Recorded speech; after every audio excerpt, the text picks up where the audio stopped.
This has been the defining test match rivalry of the 21st century. These two teams have dished out classics almost every other time they have faced off. The latest chapter comes with the added layers of context. India seeking to make the World Test Championship final. Australia striving to do what no visiting team has managed to do in over a decade, win a test series in India.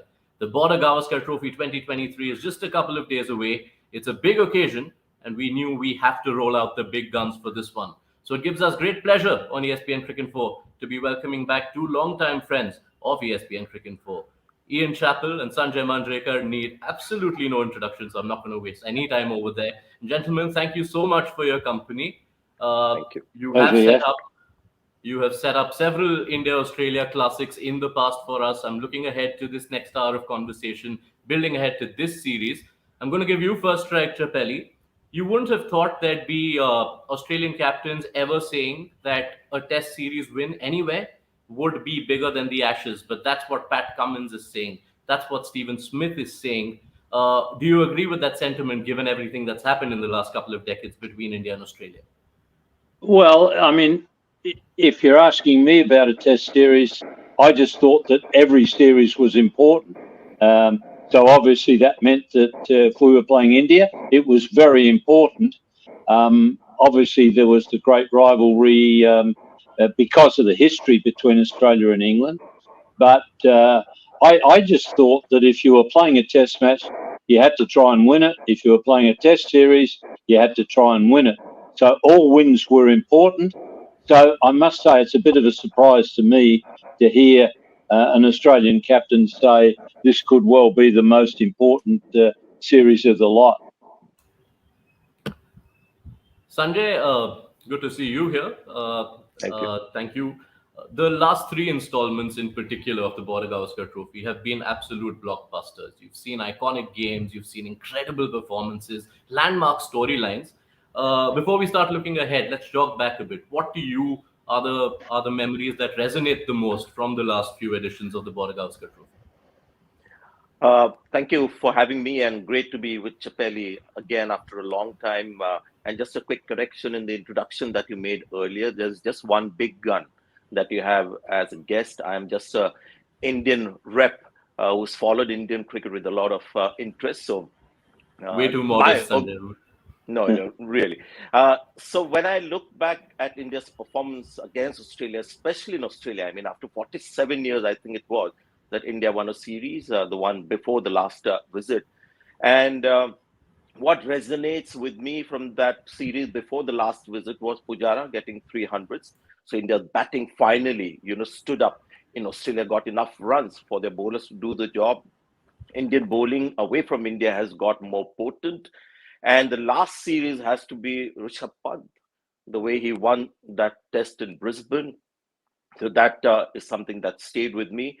But this is a completely different contest. When any team comes to India, it just becomes a very different kind of a series where you start off, almost on a default setting, believing that India should dominate. Right. The start of any India Australia series, pitch talk dominates a lot of the discourse. It's happening this time as well. But Chappelli, we saw you dismiss it in a way very few can, or very few at least choose to. So I'm not going to go down that route.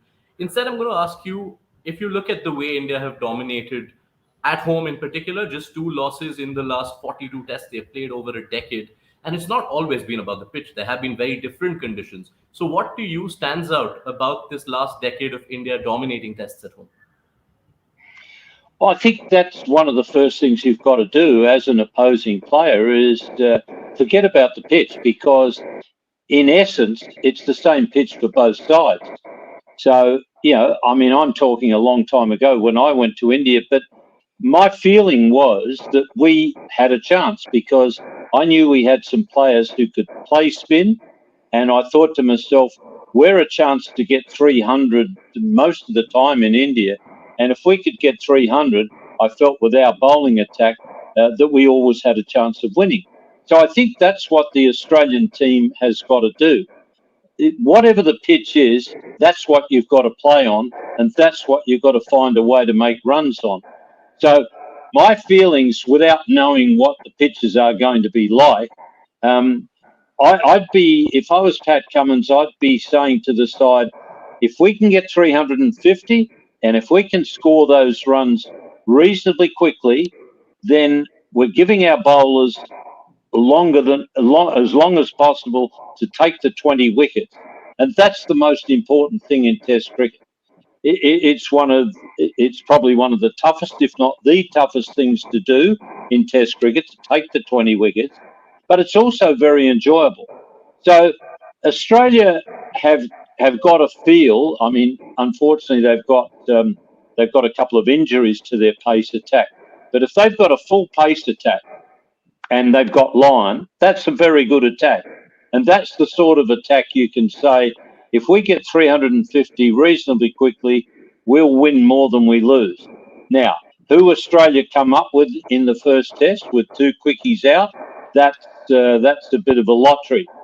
But Australia have got to basically just decide that we've got to play well on this pitch, whether we bat first, we bowl first, whatever you're doing, you're going to have to do it well on the pitch that's provided.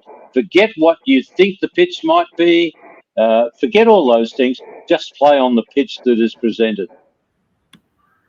Sanjay, do you want to warrant a guess as to what sort of surfaces we can expect to see through these 4 tests? It's a different team management now, and my experience as a player and now as somebody who watches Indian cricket very closely is that the team management has some kind of a role to play in the kind of pitches that you get. It's something that's not out there. It's not part of the protocol, but that happens. When I played in the 90s with Azharuddin and Wadekar as the team management, the guys, coach and captain, we had certain kind of pitches. Under Ravi and Virat also, we had rank turners. I think that is a pretty accurate description of a pitch, that they were not just typical Indian turning pitches. They were turning from day one.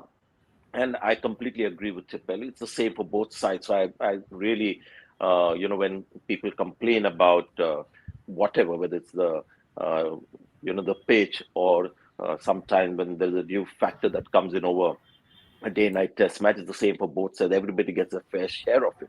So that is the first point of interest for me. This is a new team management, Rohit Sharma and Rahul Dravid, and whether they have any influence on the kind of conditions that we get. But considering that there's so much build-up and there is so much of anticipation, and because there is so much respect for the Australian side, India have always sort of gone into wanting or desiring pitches that turn from day one. That just makes their job a little easier. So my guess is I'm not very confident about it because of the new team management. If it was Virat and Ravi, I would have said definitely, pitches that will turn from the first session. With this management, I'm not so sure. But if I have to make a guess, I think let's brace ourselves for pitches that will turn from day one. It can go either way. One of the more turning surfaces from the last time Australia were in India was, of course, in that first test in Pune, and we know how that ended. It was Australia who did all the domination, O'Keefe running through India, and Australia winning by 300 plus runs. Right, let's now build ahead to this series. We'll get to the more specifics about the first test a little later in the conversation, but we've identified some of the broader themes. There is no broader theme when a visiting team is in India than how their batters will tackle India's spinners, will tackle the threat of the surfaces. Chappell, you've laid out the sort of template: score runs, score it quick, give your bowlers the time. It's something Australia managed to do with a lot of ease in tests at home. But on the field in India, how easy or not is it going to be for Australia to actually do that as a batting unit? Well, I think that's one of the big questions. And it's been interesting to read in Australia I don't worry too much about the media because a lot of them wouldn't know what they're talking about. But there have been some ex-players who have said that Australia are favourites. Well, I think that's a pretty silly thing to say. If you're in India with that good, very good side, and that's even bearing in mind that Rishabh Pant won't be there, I think it's very hard to do anything other than say, well, India will start favourites. That doesn't mean they're going to win the series, but they should start favourites. So what's going to be interesting to me is to see how the Australian players, batsmen in particular, play in India. Now, they've built up some very good reputations in Australia, and there's some very good players in Australia. But batting in Australia is a lot different to batting in India. And there's only one player, and that's Stephen Smith, who has built a very good record on his play in India. So he's established himself. I think you've got to go to a place, even like India, you've got to go playing the way you play. And that's one thing that you discover pretty early on. Be yourself. So I think they've got to be themselves. It's no good somebody saying, oh, I'm going to suddenly going to start using my feet coming down the track or going back quickly to the spinners if that's not what you normally do, because you'll get into huge trouble in India. So I'm going to be very interested to see how the rest of the players, other than Steve Smith, who is a good player of spin bowling, I'm going to be interested to see how the rest of them play in India. And those that try and play a different game to what they normally play, you've got to make some adjustments, sure, but don't try and change your way of playing, because if you do that, I think you'll get into huge trouble. Sanjay, now the reference point is England. I mean, the way England succeeded in Pakistan on what were flat tracks, scoring those runs, that volume of runs as quickly, and then thereby giving their bowlers the time to get the 20 wickets. Do you think this Australian batting unit has it in them to go about batting that way against India if they were, say, batting first? The big difference between pitches in Pakistan and India is obviously the turn and the difficulty factor for visiting teams to come and basically survive. The history of all touring teams coming to India and playing on our pitches is that they've just struggled to survive. Forget about scoring quickly and getting runs on the board. So that is the basic difference. Even when Pakistan played a lot of cricket in UAE, the pitches allowed the foreign teams to come in and play the kind of, at least get some runs on the board. England went one step further. They looked to dominate, play differently, but the pitches allowed them to do that. The same England side, if they have the same tactics against India on the kind of pitches that we've had.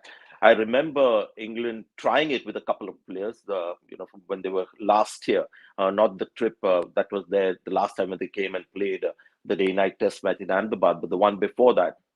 People like Butler, who batted down the order, tried to take on the Indian spinners and failed badly at it. So Australia, whether they're capable of doing what England did in Pakistan, I don't think we should really be comparing that as an option for Australia, because the pitches are totally different. And to play that brand of cricket, maybe one guy can do it down the order against certain spinners. Rishabh Pant has done that individually. But as a team to come in with that tactic, as Chappell said, is going to be hazardous, because you're playing really outside your natural natural approach that you have. So the thing is to go in there and find out for yourself what you need to do to survive. So I think that's the way to go about, instead of getting influenced by another team that had some success in the subcontinent. But that is subcontinent. India, again, when you compare Indian pitches with Pakistan and Bangladesh or Sri Lanka, they're pretty unique. Right, so that's the challenge of the surface. Let's now talk about the challenge of the specific bowlers. The last two times Australia have visited India, in 8 tests, Ravichandran Ashwin and Ravindra Jadeja have taken a combined haul of 99 wickets. Australia, Chappell, we've seen are pulling out all stops to prepare for Ashwin. They got a clone in the nets to try and best prepare for the challenges that he brings. How do you go about tackling our Ashwin when he's bowling in India?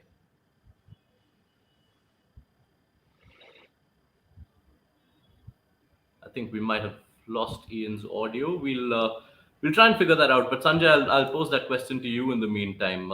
You would have seen the footage from the nets. How do you think Australia go about this challenge, playing Ravichandran Ashwin in India? It's not going to be easy. Um, the thing that I admire about Ashwin, when Ashwin bowls, we talk about all the skills that he has, the thing that he does with his fingers, the variations that he has. He doesn't use all of them in test matches, But we forget one very important thing about Ravichandran Ashwin, especially on Indian pitches, is the accuracy with which he bowls. Ashwin rarely bowls a bad ball, and that aspect of Ashwin is often something that we take very lightly. And when you see foreign spinners coming and bowling on Indian pitches where there's a lot of turn, and if you're not accurate, the turn allows the batters to get width to play shots. So accuracy is the most important quality you need to succeed on Indian pitches, and that is why Ashwin has a great record in India, and Jadeja as well. Both are very, very accurate spinners. And to have a tactic against Ashwin, having a clone or practicing against somebody like Ashwin is a good preparation. But really, the hard work and the smartness has to come in by going in and finding a way to survive, your own way to survive, and not have a preconditioned approach.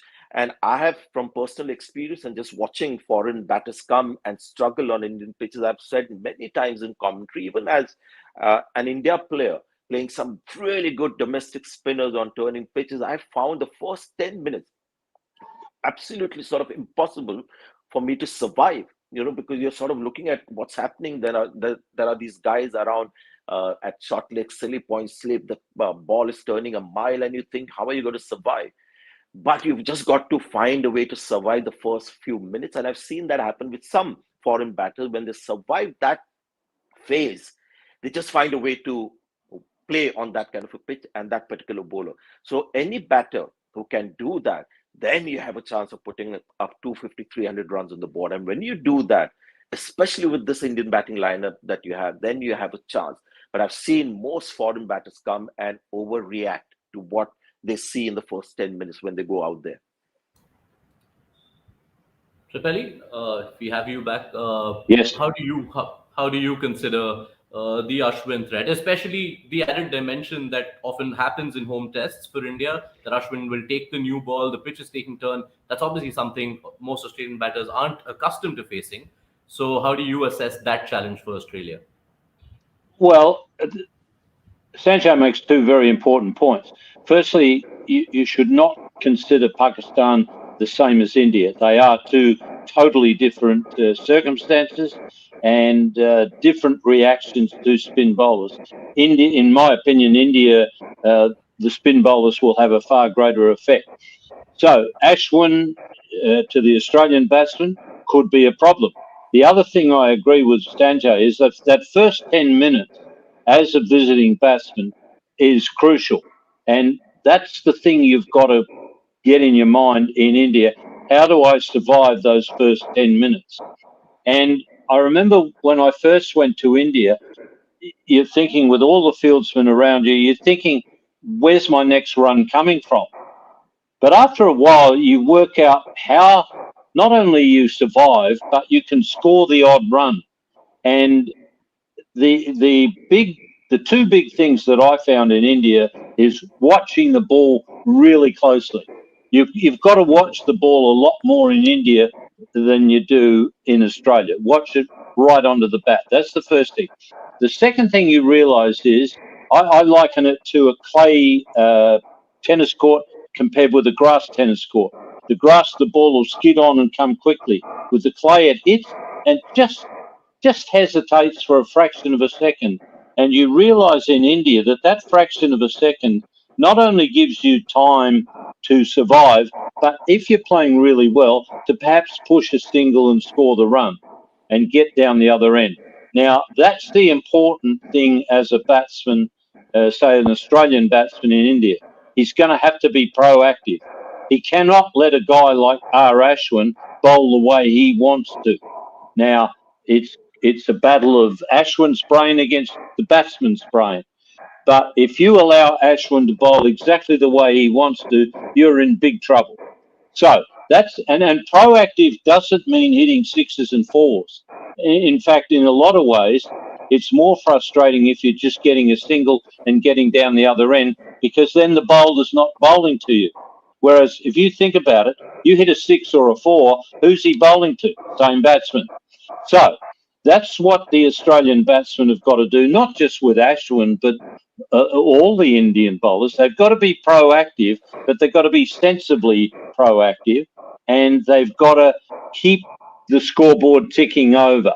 So how you do that, and that's not to say it's going to be easy doing it against Ashwin or a lot of the other Indian bowlers, but as an Australian player, you've got to find a way to do it. And if they do get past Ashwin, of course, Sanjay, there is Ravindra Jadeja, who incidentally was actually the leading wicket taker the last time Australia played a test series in India. He's obviously coming back from a long layoff.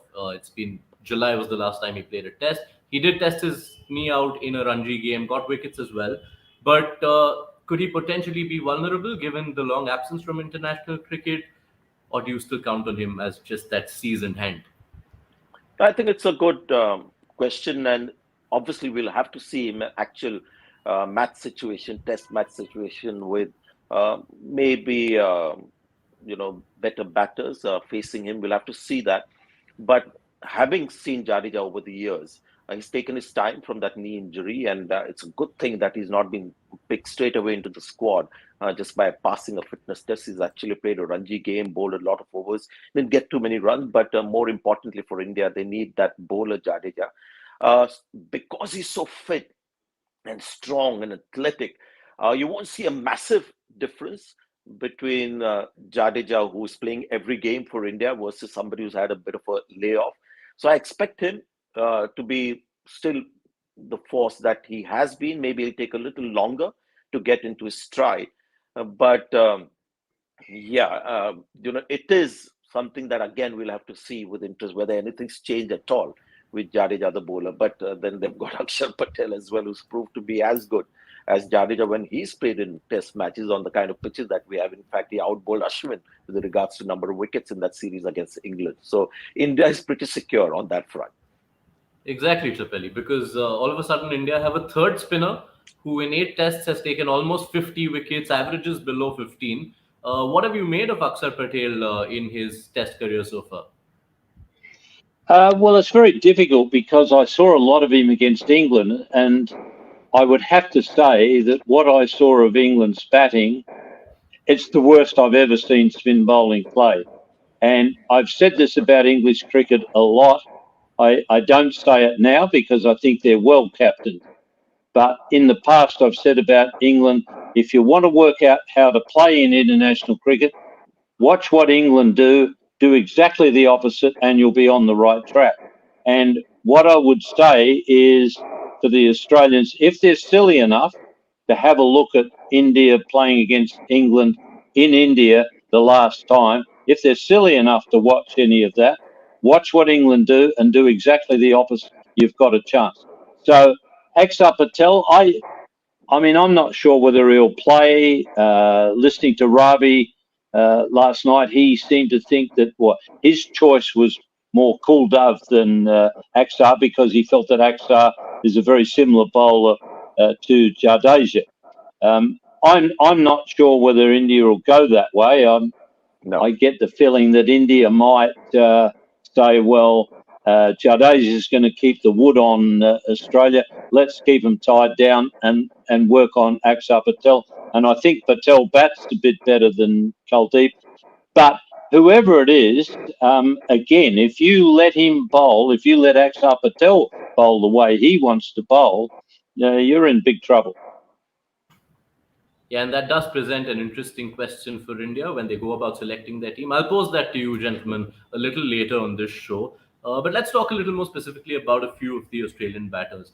For a team to come out and do well in any test match, you want the openers to deliver. Australia, of course, have David Warner, who does that with a lot of ease at home. But his track record in the subcontinent, Chappelli, hasn't been the greatest. He just has 2 centuries, both of which came in the same series against Bangladesh in 2017. How does David Warner address his track record batting in the subcontinent? I think David Warner's a pretty smart cricketer, and he's got a very good cricket brain. I've spoken to him at different times about his batting, about the way that he sees the bowlers approaching him, and to me, he's got a very good grasp. I saw him early days in India. It probably almost goes back. I can't remember now whether it was still New South Wales or whether he was playing with. I forget exactly now, but the first time I saw him play, he tried to hit the ball really hard, and of course he was mistiming it and not placing it.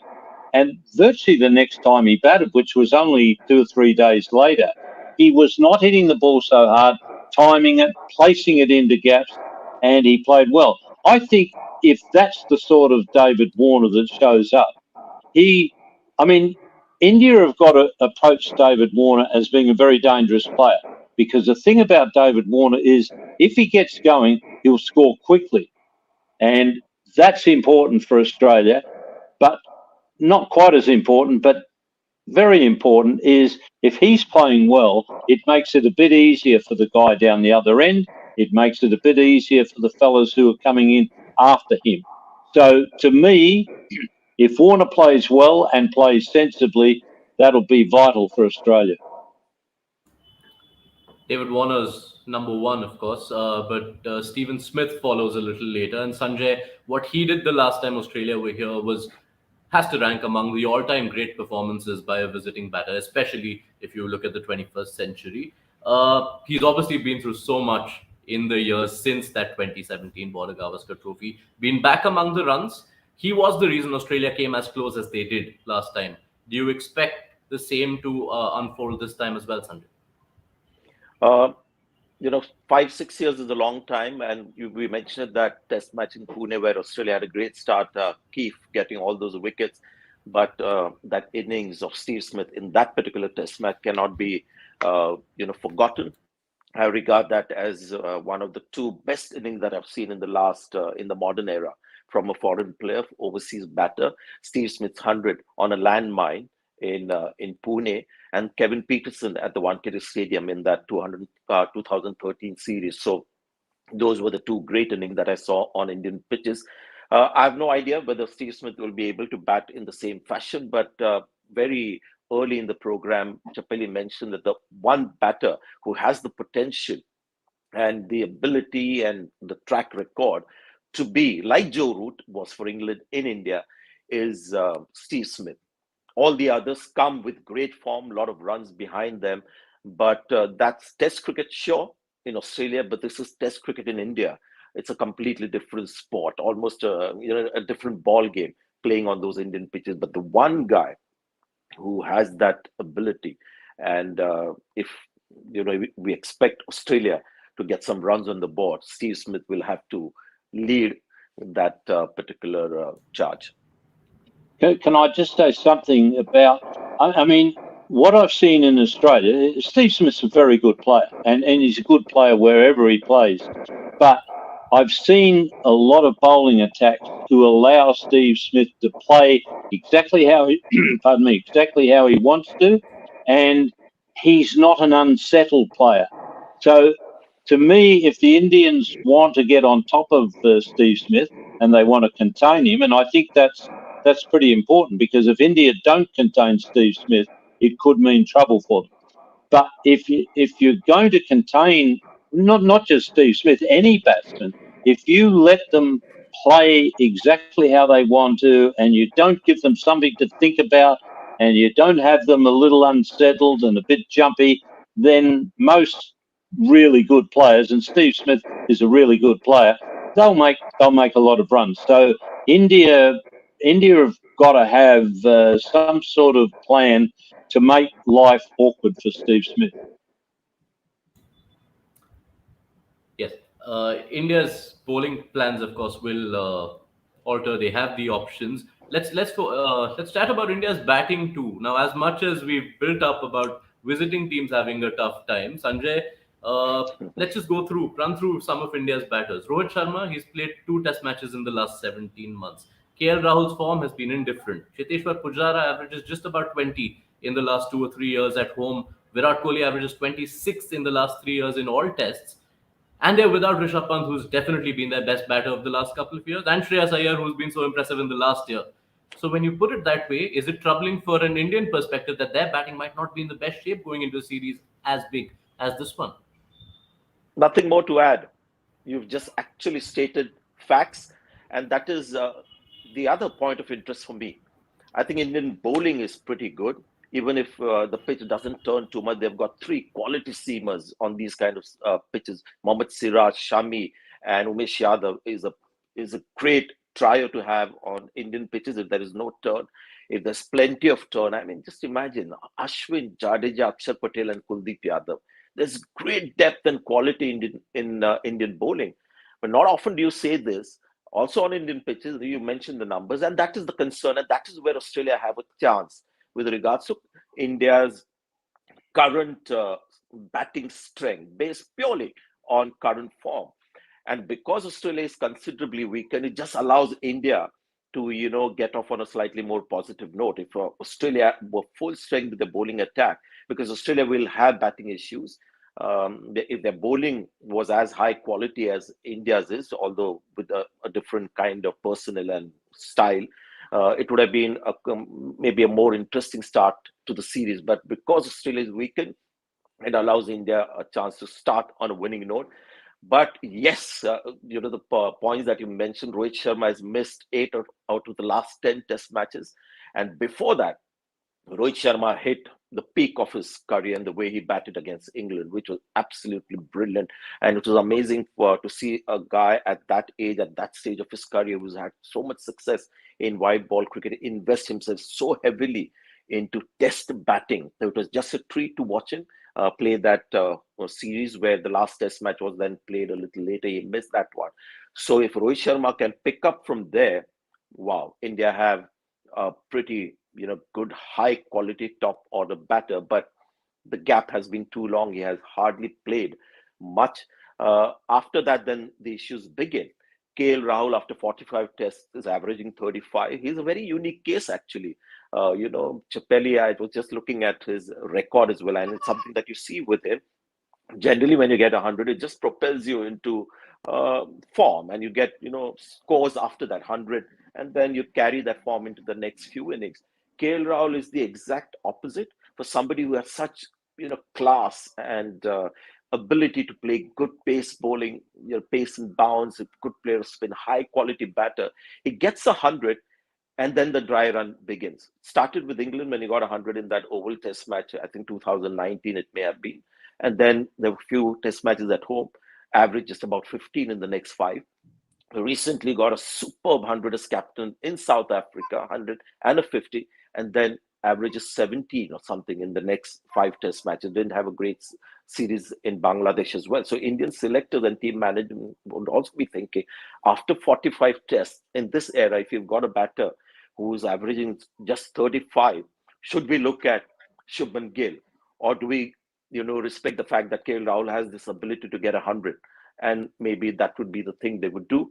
But Pujara, that he's made a comeback, I just feel that India still need Pujara because of the problem that they've had. And you made a very good point about Rishabh Pant. He has been by far India's best test batter in the last two test matches, 2 years, beg your pardon. In these last couple of years, what's also happened, Chappelli, for India is that while they've had issues with either the form or the fitness of their more established testers, the middle order has driven the runs. Pant, we don't need to mention. Shreyas Iyer in the last year has been one of their most impressive players of spin. Pant is out of the series. Shreyas Iyer definitely misses the first test. And you have an uncapped option who has dominated white ball cricket like anything in the last year in Surya Kumar Yadav. The idea we hear is that enables India to have that enforcer option, to have someone who can counter punch from the middle order, especially against spin. So how do you stand, Chappelli, about the idea of Surya Kumar Yadav, uncapped so far in tests, maybe getting a chance to fill that gap? Well, I mean, I don't know much more than seeing him in the World Cup, and he was freakish in the World Cup. And it's very good to have somebody, particularly in the middle order, who can counter attack. I mean, I had the good fortune to lead sides that had an aggressive opener, and then we had a guy like Doug Walters in the middle order who was a great counter attacker, and I'm sure he won us games because the opposition thought when he came in Doug will be trying to fight his way through and get a few runs, just working his way through. Whereas Doug would just come in and play his normal game and suddenly take control of the game, and that can be very disturbing for the opposition. And that was the role that Rishabh Pant could play. So if they think that Yadav can do that job in the middle order, I think it's very important. But under Indian conditions, I think you've got to do it sensibly, not and if you're going to try and take on, say, Nathan Lyon on a regular basis and hit him in the air, that's where I think you can get into trouble. You've got to be very sensible about where you're going to loft him, not. I guess the tendency with the modern bat is to look at a fielder in the outfield and say, well, I can clear him, no problem, bang, and hit one straight over his head. Now, I think if you're going to try and play that way against a bowler like Nathan Lyon, you're in trouble. You could be in trouble. So if they feel that they need a counter attacker, and I'm all for a counter attacker, but I think he's got to do it sensibly. And the things that I saw him do in the World Cup, admittedly it's a T20 game, and you do play a lot differently in T20, but he did appear to me to be the sort of player who had a good head on his shoulders. So if he takes that into the Test arena and he attacks when the opportunity's there and gives the Australian bowlers something to think about, he'll be a big danger. Can I add something to that? Yes. Sure. The fact is, I think Surya will play the first Test because Shreyas Iyer is not available. So there's a spot at number 5 for Surya. So I think he will play with Bharat at number 6, a keeper. That's the likely playing 11. Surya's played about 79 first-class games. This is a very unique career that we are seeing evolve. He's been around for a long time. He's played a lot of first-class cricket, 79 first-class matches. As I said, average 44. He's got 1,400. And then suddenly this T20 game that is found, and he's become, I think, arguably the best T20 batter in the world. But let's not forget that he has this pedigree of being a prolific run getter at the first-class level. So the first thing is, I think he'll be in the playing 11 because India don't have any other option. If Shreyas Iyer was fit, I think they would have maybe kept Surya Kumar Yadav for later, and Shreyas Iyer would have been the obvious choice. Now, I've watched Surya play in 50 overs cricket, and it's interesting, he from the transition that he had to make from T20 to 50 overs cricket. And the only thing when I watch him, is that if he decides, even in 50 overs cricket, to not hit the ball in the air for a while, he'll still score at a strike rate of 120. And that ability he has, he's not just a six-hitter. He can play the sweep shot with great control, which is a great shot to just put off the opposite spinner if he's dominating. The other Indian batters don't play the sweep shot as much. And I know for a fact that the Indian team management is a little concerned that their batters don't play the sweep shot as much because it's a shot that you can play off a good ball. And when your field is around, then Surya Kumar Yadav is one of the best exponent of that particular shot. It's just amazing the variety that he has. So if he just tells himself that I'm going to play exactly the same way, but not hit the ball in the air, he'll still get you test runs at a strike rate of 80. So that is what Surya Kumar Yadav needs to do. I think he's got a sensible head on his shoulder. Rishabh Pant was smarter than him. And because India have seen the benefits of having somebody like a Pant with that approach, they've won some important test matches, dominated some important test matches, recovered from troubling situations because of Rishabh Pant's approach. Surya is going to be the guy who will replace Rishabh Pant's approach down the order. So that's a very interesting element to watch out for. So we have already talked about 7 or 8 interesting factors to look forward to. It's going to be a great series. Yes. Now, you've made a compelling argument, both of you, for Surya Kumar Yadav to be India's number 5. But Sanjay, one question to you. If India decide to go with KL Rahul, who's also the Test match vice captain, as opener, that then means that Shubman Gill, who presently is the most informed batter in the country, does not find a spot in this team. Are you suggesting there's no room for Gill then? See, Gill got 100 in Bangladesh. But then in that last test match that India almost lost, we saw him bat on turning pitches. How convincing was that? See, the interesting thing is that I've discovered now with all three formats well established, and we've had a pretty good look at all three formats. We shouldn't get too carried away by 50 overs performances. It's the easiest format for batters to get runs and to lead people to believe that they are in form. So brilliant. Shubman Gill getting that double hundred. There's plenty of class there as well. His T20 runs I found more impressive because there is a challenge straight away and you've got to find a way of scoring quickly.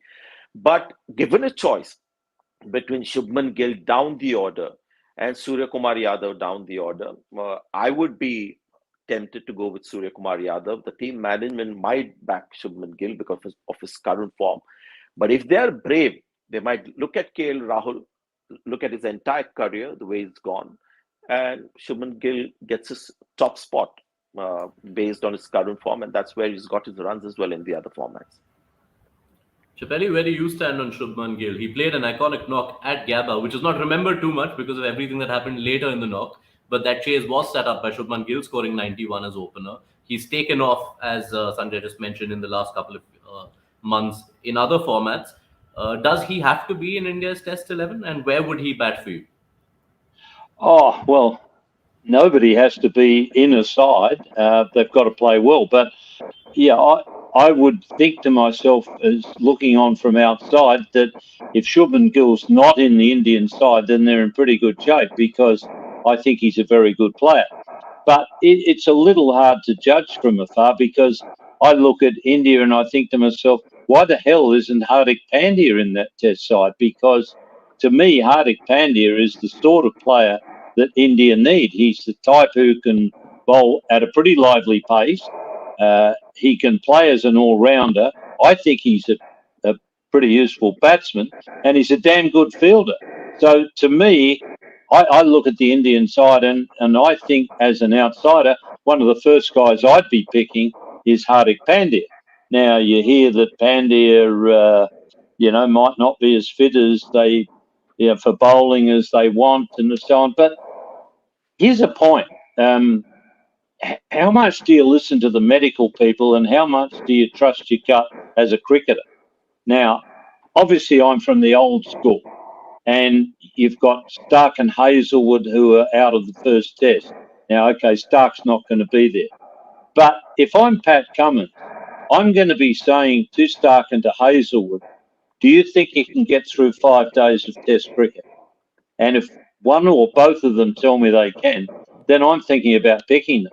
Because I base that on the fact that if I'm captain of the side that I had, I'm saying to Dennis, if some medical man comes up and says, Dennis Lillee can't play, I'll say, just hang on a minute, mate. And I go to Dennis and I'll say, mate, can you get through 5 days of test cricket? And if Dennis Lillee, we're not talking about an immature young player, we're talking about a seasoned player, as are both Stark and Hazelwood. And they know how to get through 5 days of test cricket.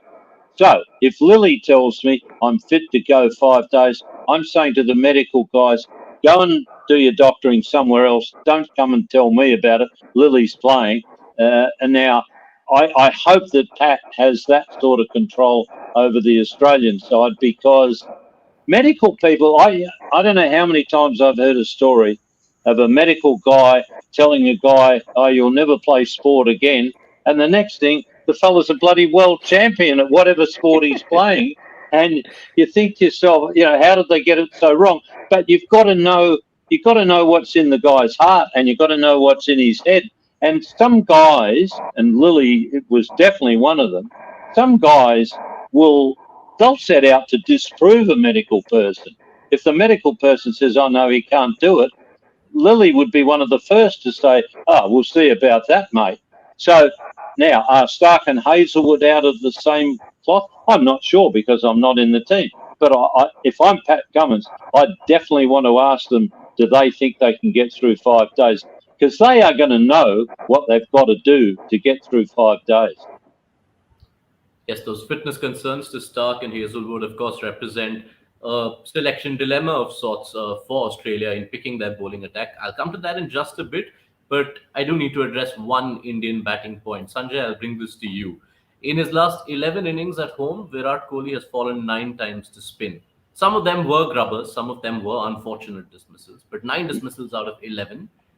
Nathan Lyon has got him out 4 times in 9 innings when he's bowled to him in India. How does Virat Kohli approach Nathan Lyon specifically in this series? I'll take the last dismissal in a test match for Virat Kohli in Bangladesh against Mehdi Hassan. The ball was about short of good length. Virat Kohli was full stretch forward, but the ball was still about maybe 3 feet away from him where it pitched, hit his glove, and got caught bat pad. And that is a thing that I've seen with Virat Kohli, despite his greatness, and he's always been a wonderful player of spin. But off late, obviously because of the kind of form that he's had, the pressures that he carries with himself. The one thing, a very simple observation that I have with Virat Kohli is his judgment of length, and especially when it comes to spinners. And if there's something in the pitch for the spinners, you can maybe get away on occasions not judging the length of a fast bowler properly because the ball is coming straight off the pitch. With spinners, if you don't judge the length well, and that is paramount, that I've discovered very early in my playing days, that if you're playing a spinner on a turning pitch, that when the ball leaves the hand, the first decision you've got to make is this a ball that I can get under my bat onto the front foot? If not, I'm going to play that ball off the back foot. And that judgment of length has somewhere, gone a little awry for Virat Kohli, and that I have found has been the reason. Mentally, he's one of the toughest guys out there. I mean, we're talking about a great Indian batter, but if he can just work that aspect out, I don't know whether he's aware, but just watching him for all these years and watching all his dismissals, even in T20s on occasions, you get the impression that he's not judging length well. There have been occasions when balls have been pitched up, he's gone on the back foot and the off stump got knocked out. That happened in Bangladesh. The next test match, he was playing everything off the front foot, played front foot to a ball that was not full enough, getting out. So yes, that's something Virat Kohli has to work out. And that is why I believe Indian batting is a bit of an issue. And the one batter who was bailing India out from tricky situations was Rishabh Pant, and to an extent Jadeja as well in foreign conditions. So yes, Virat Kohli, again, that's the other interesting aspect to look at as to how Virat Kohli copes with the challenges in test matches. And if he gets runs in this test series, and I'm talking about good runs, big runs, then you can finally say yes, Virat Kohli is back at his best. Chappell, any word of advice from you to Virat Kohli if you were to ask you how to tackle this threat right now? No, I wouldn't be giving it. Well, I wouldn't be giving advice to any batsman, but certainly not Virat Kohli. But I mean, yeah. It's an interesting point that Sanjay makes. But I mean, there's a reason why Virat Kohli is one of the best players in world cricket. That's because he's smart. Now, everybody I've played with, they go through a bit of a rough trot, and Kohli may have gone through his rough trot, but I'm with Sanjay that if Virat Kohli plays well in this series, it's going to make a hell of a difference to India, and it's going to make Australia's job a hell of a lot harder. Okay, now I do want to get back to that Australia bowling point that we touched upon, Chappelli. Mitchell Starc and Josh Hazlewood, if they are missing out the first test, and there's also a quick turnaround before the second. The other pacers in the squad are Scott Boland, who's had a flying start at home but never played a test outside Australia, and Lance Morris, who is tearaway, who's quick, but he's never played a test match. How do you assess Australia's bowling combination? What is the best bowling attack in your mind that they can field in the first test in Nagpur? Well, I would say it's certainly going to be Cummins, who is a very good bowler under all circumstances. And he's also the captain, and I think he's a very good captain. So one of the reasons why Cummins is successful is because he's a very smart bowler as well as a good bowler. He doesn't give you any peace as a batsman. He's at you all the time. And he's one of those guys that if you're batting against him, I think you've always got to be proactive. But if you can get a single off Pat Cummins and get down the other end, that's not a bad place to be. Now, Australia had a perfect opportunity to play Lance Morris in Adelaide. It was a day-night test match. There were two injuries in the Australian side. They were playing the West Indies, who just batted terribly. And see, here's the thing about a bowler.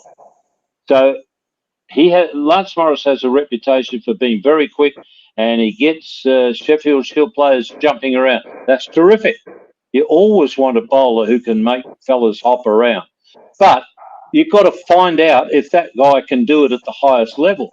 So why the hell didn't Australia play Lance Morris in Adelaide to find out if he could get batsmen hopping around at the highest level? So if you're not going to play him in Adelaide, where there would have been a bit of bounce, there'd been a bit of pace, and he was up against a very ordinary batting lineup, if you're not going to play him there, are they going to play him in India? It would be a hell of a shock to me if they did. Though I think they'll go with Scott Boland. Now, Scott Boland is a very accurate bowler, but I would say he's a classic example of a batsman. If you are silly enough to allow Scott Boland to bowl at you all the time the way he wants to, then you'll get into trouble, and you'll deserve to get into trouble. But the thing you know about Scott Boland is he's going to be accurate, so you've got a pretty fair idea where the ball's going to be, and you've got to have an idea of where you're going to get the ball into a gap and get some runs. So the Australian pace attack, it'll be very good with Cummins. Scott Boland will do a tidy job, but can he get really good players out on Indian pitches? Well, we're about to find out. Now, if Green's not able to bowl, that gives Australia a headache. Then they've got to decide whether they go with a third quickie.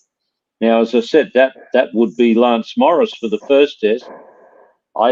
If you don't play him in Adelaide, I don't see how they're going to play him in Nagpur. So that means they're probably going to have to pick another spinner. Now, the greatest load of bollocks I've ever heard is that you must have a combination of a right armour, as in Nathan Lyon, and a left armour, and in this case, it's Australia's Ashton Agar. That's bollocks. You pick the best bowlers. Now, Ashton Agar has got an average of 40 odd in first class cricket. So you're telling me a guy who averages 40 in first class cricket, you're suddenly going to pick him in Test cricket? I just don't understand that. I virtually haven't seen Murphy at all. You hear things about him, but again, it's against Shield players. There's rarely any Test players there. Hard to tell. But the question I would have is, you played Swepson all the time in Pakistan, and as Sanjay rightly said, the pitches are a hell of a lot different in Pakistan to what they are in India. But Swepson was good enough to play in Pakistan, but suddenly you're not going to pick him in India. All I'd say is that Australia, if they decide to go with two spinners, pick the two best bowlers. Don't say, oh, we've got to have this left and right combination purely because it's left and right. To me, that's rubbish. You pick the best bowlers. I'd been told, Chappell, that the best part of doing shows with Ian Chappell is that you don't have to think too much about follow-ups as an anchor because everything gets covered. So thank you. You've covered the Australia side as comprehensively as we'd have wanted. I will ask you for what you think will be the actual 11, but I'll give you a minute or two to think about that. I'll first go to Sanjay with the India 11. Sanjay, we've discussed all the factors, whether Surya, whether Gill, whether Rahul, should it be Kuldeep or Akshar? What's the combination? I'm sure you have it jotted down. So, Sanjay, take it away with India's playing 11 according to you for Nagpur. Right. So Rohit Sharma obviously opens. Now, Rahul slash Gill. It will be a brave call for India to leave out somebody like KL Rahul. But I say that if you want to leave him out, it should be based on the entire career that KL Rahul has, and also current form. And with Shubman Gill, doing the kind of wonders that he's done, and just the way he bats, it will be very difficult for them to leave him out. So I don't know how they're going to go there with the opening. So I've got Rohit Sharma and Rahul slash Gill. Pujara, I still feel is needed. when India's batting becomes, with the next generation coming in and establishing themselves, then you might think of leaving Pujara out. I saw him in Bangladesh. I saw him in that one of Test match in England too. India still need the services of Pujara, which is in a way disheartening that the Indian batting is still not evolving the way their bowling is. Virat Kohli at number 4. As I said before, Surya Kumar Yadav with his ability to play the sweep short turning pitches to be expected. I'd rather have Surya at 5 than Shubman Gill at 5. So if Shubman Gill is in my playing 11, he opens.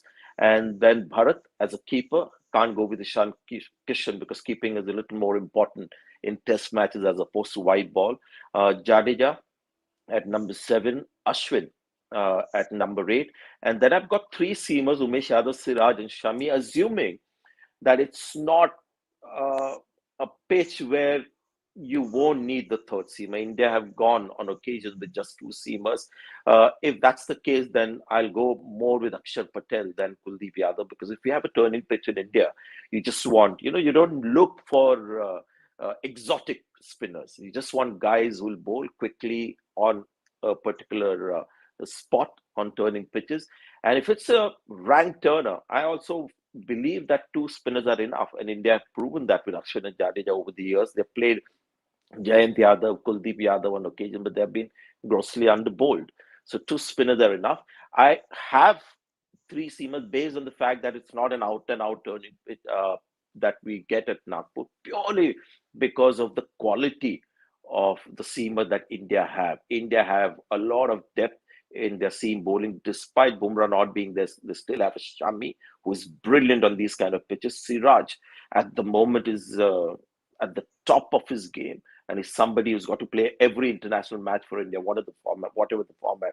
And Umesh Yadav is a great guy to have on Indian pitches with low bounce and reverse swing. So if it's a fair test match pitch, which is likely to go 4 or 5 days, that India might go with 3 seamers and 2 spinners that I mentioned. Well, I can say I did not see that one coming. I would have expected 3 spinners, but thank you, Sanjay, for that perspective. Chappell, your Australia 11 for the first test in Nagpur? Just before I get started, I'll make a comment about Australian batting against a left-arm orthodox spinner. They do have a bit of a problem. There's a bit of history of not performing all that well against left-arm spinners.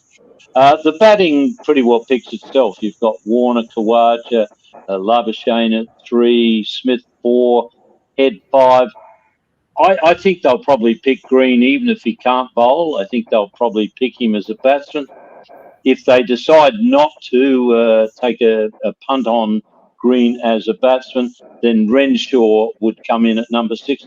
Renshaw does bowl a little bit, but I wouldn't be putting too much faith in Renshaw as a bowler.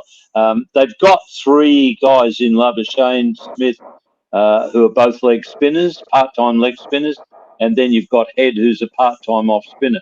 So you can get some overs, and if the pitch is spinning a bit, you could get some quite reasonable overs out of those guys. Carey can bat. He's a wicket keeper. I think his keeping has improved, but it'll be a bit of a challenge for him if he's got to spend a lot of time up at the stumps. That's a challenge that he hasn't had a lot of, and he'll be tested out there. But Carey can bat. He's plays a lot of sweep shots. So I would say about that Australian batting lineup that you would almost consider Carey to be a number 7 batsman for Australia in that lineup. Cummins, as I explained, Cummins is a very good bowler, very good captain. He can be also a dangerous guy with the bat. If there's a bit of spin bowling around, he can again be quite dangerous because he can play a bit. He can also hit a bit. He has had his problems against the short pitch stuff when it's up around the nose. Then what they're going to do, I think they'll go with Boland as the other fast bowler with Cummins. Lyon they'll obviously pick, and then the second spinner. Well, I'm not sure who Australia will pick. They may, if Green's not playing, they may be tempted to pick Ashton Agar because they feel that Agar can bat a bit, but his bowling is the thing. To me, you've got to get your runs from the guys who have picked the bat, and you've got to get your wickets from the blokes who have picked the bowl. So I'm not sure, because I haven't seen much of Murphy. I'd probably pick Swepson as the second best spinner, but I'm not sure what Australia will do there. But down to 8, you can pick 9, no problem at all. Cummins 8, Lyon 9, Boland they'll pick. In fact, you could probably pick 10 without any trouble. The second spinner, that could be a bit of a lottery for Australia.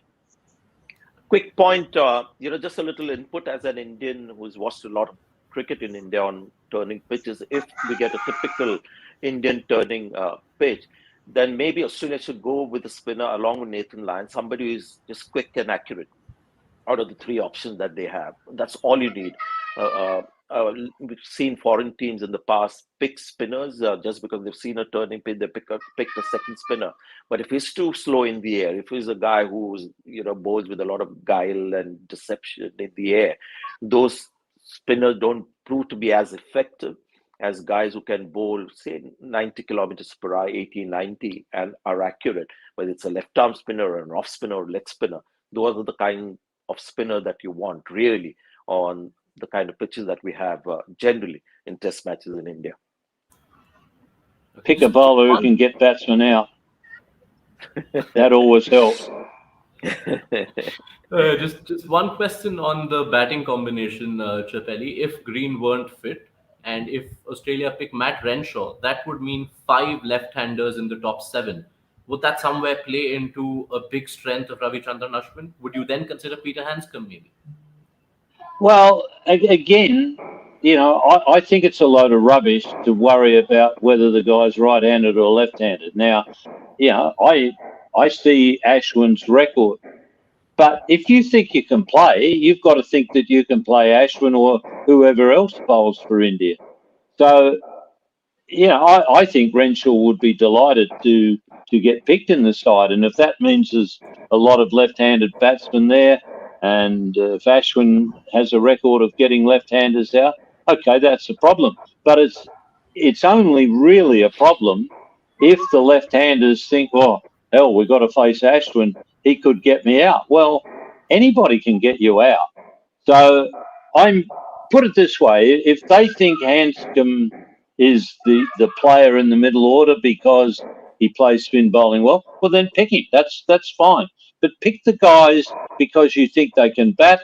Pick the guys because you think they can bowl. Not because, he might get a few runs for us down the order and he might bowl accurately and tire them down. Well, I'm not picking bowlers because they can bat a little bit. I'm picking them because they get wickets. Also, quickly, we forget about Jadeja's, prowess against left-hand batters. He's got an excellent record against left-hand batters, and because India have at least a couple of right-arm medium paces bowling over the wicket, there's going to be a rough for Jadeja to exploit, which he's done over the years. Second innings, there'll be that perfect rough, outside the off-stump for left-hand batters. So it's not just Ashwin who's going to be the threat. If you look at Jadeja's returns against right-handers, left-handers very close. So it's not just Ashwin to worry about for left-handers. Jadeja through the rough, as Alistair Cook found out when he was here, Jadeja can be equally threatening. So can be Akshar Patel. Important value add there. Thank you, Sanjay, and thank you, Chappell, for dispelling what I thought, because it is one of the problems with us T20 generation folks. We read so much into matchups, complicate what can be a simple sport still. Well into extra time, so I'm going to get into the final word from both of you on this as we wrap this conversation. Chappell, with everything we've discussed, with India's problems in the batting, players missing, does this series to you represent Australia's best chance of winning a test series in India for the first time since 2004? Well, I don't know whether it's the best chance or not, but they've got a chance of winning because they're a good cricket team. Unfortunately, they'll be missing 2 very good players, 2 very good bowlers in the first test. But as I said earlier on, there's only two teams playing, so you must have a chance of winning, and you're both playing on the same pitch. And as you quite rightly pointed out, and I was told by Richie Benno, who was a very wise person as well as a very good cricketer and commentator. Richie Benno told me when I was 19, Ian, this is a simple game. The simpler you keep it, the better off you'll be. And I think that's the way you've got to approach India. Okay, that's not to say that it's going to be easy, but it's also to say it's not impossible. So, yes, Australia's got a chance. Is it their best chance? Well, I don't know. And what's more, I don't care. Because if you win the series, nobody worries about when the last time Australia won. Let's worry about Pat Cummins' team. And yes, I think India's. I don't think I would have India starting as favourites, but that doesn't mean I don't think Australia can win. Sanjay, my final question to you is: what, according to you, will be the defining battle of this India-Australia series? Too many unknown elements in that Australian team, so it's not.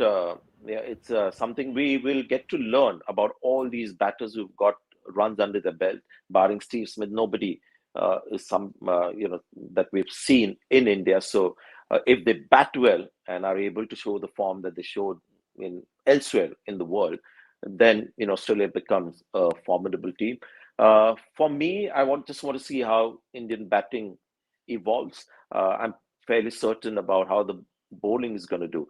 So really, in the end, if I have to look at just one aspect, let's see whether this Australian batting unit is a little different from all the batting units that have come to India before in the last few years and disappointed us terribly with the way they have coped with the conditions that we have with India and the bowling attack. So let's see whether this Australian batting unit is a little different. Okay, then. We went about 10 minutes over the time we thought this would be, which I think is okay because we'd expect there People will have be the some option of switching us off, so don't worry about it. And plus, I mean, my sense of compensation here, Sanjay, is that we'd expect in a test series, not all matches are going to 5 days. So hopefully you gentlemen will save some time that we added here. But thank you so much. I extend the deepest gratitude on behalf of the entire team here for your company. Thank you. Your time and thoughts are always valued. Sanjay, Ian, thank you so much. Sanjay, we'll hear you on the broadcast, I'm sure. Chappell, you're going to be back soon. Which is a reminder to our viewers, 9 a.m. right after the toss on day one of the Nagpur test. Ian Chappell will be on ESPN Cricket for match day, and we will cover all the action from the Border Gavaskar Trophy. We waited a long time for this. We can't wait for the action to get started. Thank you so much for your company today. Thanks, Josh.